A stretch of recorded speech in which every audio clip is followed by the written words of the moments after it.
Good morning all students for CTET exam 2022-23।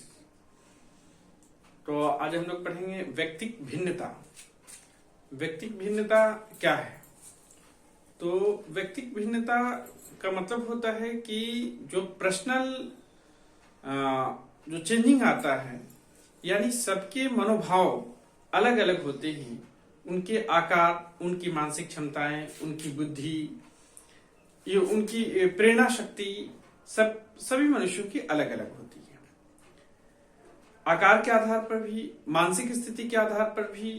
तो यही जो अलग अलग व्यक्तियों में जो कुछ भिन्नताएं होती हैं, कुछ जो डिफरेंसेस होता है, उसी को क्या कहा जाता है? Personality difference. अब मनोवैज्ञानिकों ने इसके संबंध में अपने अलग अलग विचार प्रस्तुत किए हैं, जिसमें कुछ विचार जो एग्जाम के पॉइंट ऑफ व्यू से काफी इंपॉर्टेंस है। उसमें ये आता है कि एक स्टेटमेंट दे देगा और ये कहेगा कि ये किनके विचार हैं।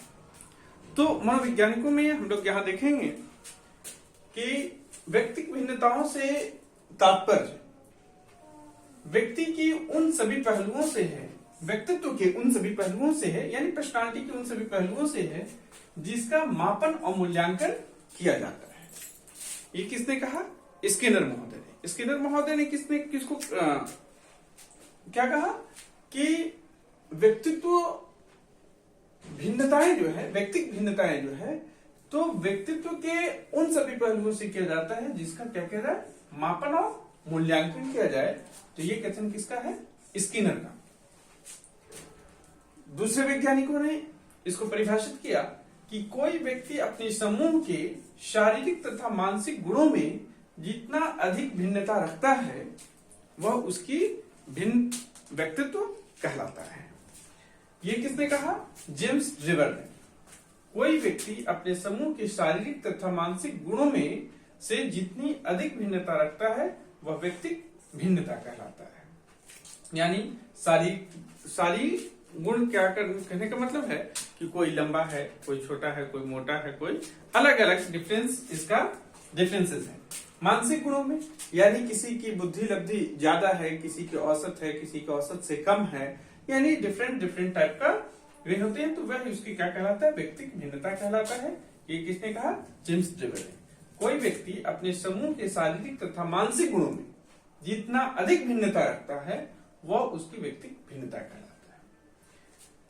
टायलर साहब ने क्या कहा कि शरीर के रूप, रंग, आकार, कार्य, गति, बुद्धि, ज्ञान, उपलब्धि, रुचि, अभिरुचि आदि लक्षणों में पाई जाने वाली भिन्नताएं ही क्या कहलाती हैं?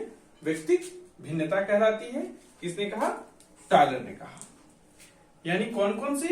रूप, रंग, आकार, कार्य, गति, बुद्धि, ज्ञान, उपलब्धि, रुचि, अभिरुचि में जो भिन्नताएं पाई जाती है, वही व्यक्तिक भिन्नता कहलाता है। किसका कथन है? टायलर। अब जो है क्रो एंड क्रो ने क्या कहा कि शारीरिक क्रियाओं में सफल होने की योग्यता में एक समूह व्यक्तित्व में भी अधिक भिन्नताएं होती हैं। कोई व्यक्ति सफल होने के लिए वह अलग अलग तरीकों का इस्तेमाल करता है, तो वह भी एक तरह की उसकी अपनी पर्सनालिटी है। तो ये किसने कहा? Crow and crow. अब हम लोग देखेंगे कि व्यक्तिक भिन्नता के कौन कौन से कारण हो सकते हैं। यानी ये व्यक्ति की भिन्नता के कारण जो है वो निम्न हो सकते हैं पर्सनालिटी डेवलपमेंट के। तो उसमें है वंशानुक्रम, हेरिडिटी। दूसरा क्या है? वह है वातावरण व परिवेश। तीसरा क्या है? लैंगिक भिन्नताएं। चौथा है जाति प्रथा एवं राष्ट्र का प्रभाव। पांचवा है आयु तथा बुद्धि। छठा है परिपक्व, और सातवां है आर्थिक स्थिति एवं शिक्षा।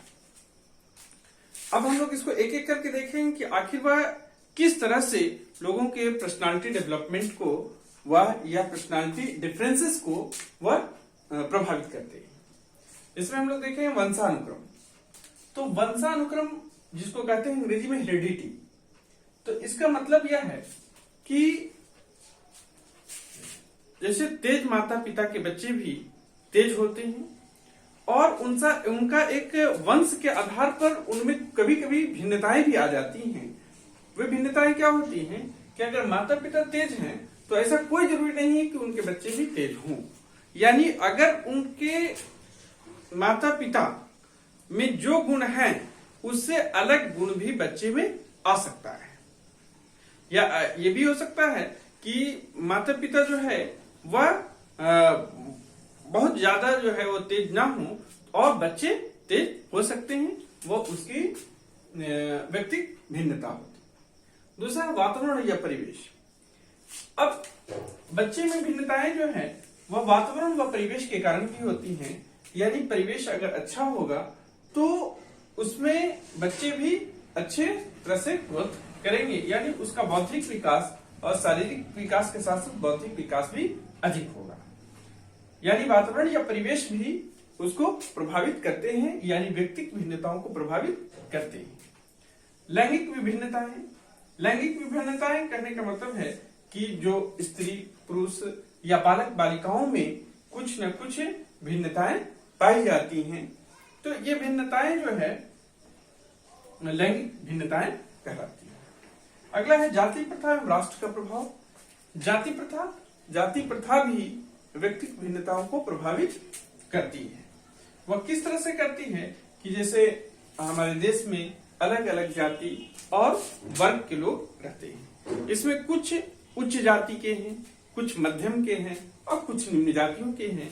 तो ऐसा देखा जाता है कि जाति भिन्नताओं के कारण भी ऐसा सर्वेक्षण में आता है कि जाति भिन्नताएं भी व्यक्तिगत भिन्नताओं को प्रभावित करती हैं। और राष्ट्र का प्रभाव, क्योंकि राष्ट्र जो है अलग अलग संस्कृति का मेल है, अलग अलग संस्कृति के लोग, अलग अलग भाषा के लोग, अलग अलग लोग रहते हैं, तो जिसके कारण उसमें कुछ भिन्नताएं हो जाती है। आयु तथा बुद्धि। आयु के साथ साथ बुद्धि का भी विकास, और बुद्धि हम लोग जानते हैं कि बुद्धि निरंतर चलने वाली प्रक्रिया है, यानी बुद्धि में विकास होता है। तो इसमें जो है आयु तथा बुद्धि, परिपक्व, अब मेच्योरिटी जैसे जैसे आएगी उसमें व्यक्तिगत भिन्नताएं भी प्रभावित हो जाएंगी। अगला है आर्थिक स्थिति एवं शिक्षा। आर्थिक स्थिति और शिक्षा का भी व्यक्तिगत भिन्नताओं को प्रभाव पड़ता है। अगर आर्थिक स्थिति अच्छी होगी तो बच्चों में विकास होने की संभावना अधिक होती है, जबकि आर्थिक स्थिति अगर निम्न होती है तो बच्चे में कुंठा और उनमें विकास की संभावनाएं थोड़ी कम हो जाती हैं, जिनकी आर्थिक स्थिति अच्छी होती है उनकी अपेक्षा। तथा शिक्षा। अब शिक्षा किस प्रकार की दी जा रही है, कैसे शिक्षा दी जा रही है, उसको किस तरह से समझाया जा रहा है, इसके आधार पर भी व्यक्तियों में भिन्नताएं आती है। यानी एक बार फिर हम लोग देख लेंगे कि व्यक्तिगत भिन्नता के कारण कौन कौन से हो सकते हैं। तो वंशानुक्रम हो सकता है, वातावरण या परिवेश हो सकता है, लैंगिक भिन्नताएं हो सकती हैं, जाति प्रथा एवं राष्ट्र का प्रभाव, आयु तथा बुद्धि, परिपक्व स्थिति यानी मेच्योरिटी की स्थिति, आर्थिक स्थिति एवं शिक्षा। तो ठीक है बच्चों, आज हम लोग इतना ही रखेंगे और इस वीडियो को सब्सक्राइब करें, लाइक करें और कमेंट्स जरूर करें, ताकि हम बेहतर से बेहतर उस वीडियो को बना सकें और अपने विचारों को रख सकें। तो ठीक है, इसी के साथ आज को समाप्त करते हैं।